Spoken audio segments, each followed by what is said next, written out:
My dear brothers and sisters, my name is Brother Ashley Tillich. Today, Thursday, after Ash Wednesday, I would like to share a short reflection on the Gospel of St. Luke, chapter 9, verse 22 to 25, where Jesus reminds us that whoever loses his life for my sake will save it. In today's Gospel, Jesus reminds us of the consequences of following him,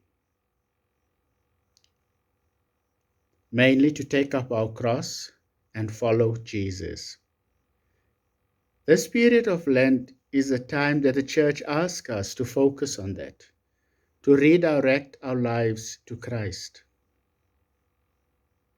This is a time to turn back, to turn away from sin. It's a time to turn back to the Church and see the importance of the Church in our lives. It's a time to pick up our crosses and to follow Christ.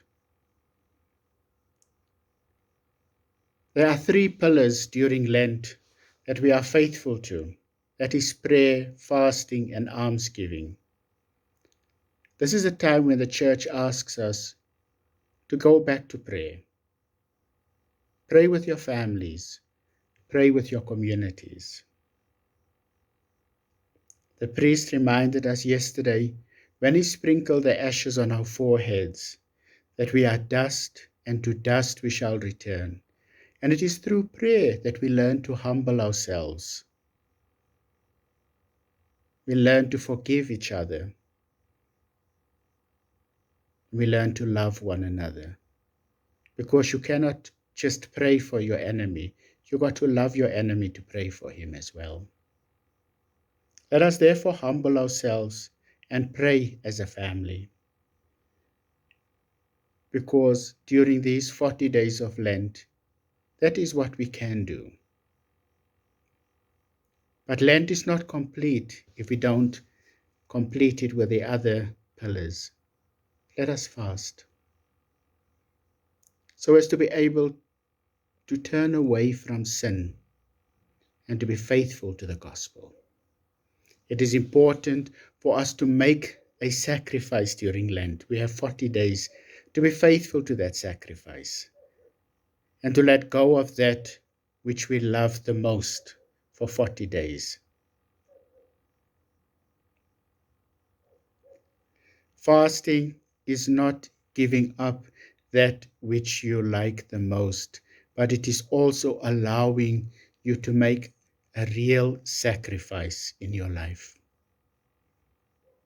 Fasting reminds us that we are dependent upon God. And also, fasting is the sacrifice that Jesus made for us. It reminds us of that sacrifice that Jesus made for us by dying on the cross. When we are fasting and praying, we come to realize that we need to give to those that are less fortunate than what we are. We give to the Bishop's Lenten appeal so as to allow them to support the various needs of the church, to support the poor, to support the needy. We have seminarians that we have to train. These are the works of the church. We have to look after them. We have national projects, justice and peace, Dennis Hurley, liturgy. All these departments need to be supported by the church. And by you fasting and giving up things that you love for the next 40 days, you allow us to do these works in the church. But we, in turn, allow you to renew yourself in your own spiritual life by coming back to God. Let us therefore be faithful during this period of Lent into our own lives by praying, fasting, and almsgiving, and not forgetting the importance of reconciliation. May God bless you all. Thank you.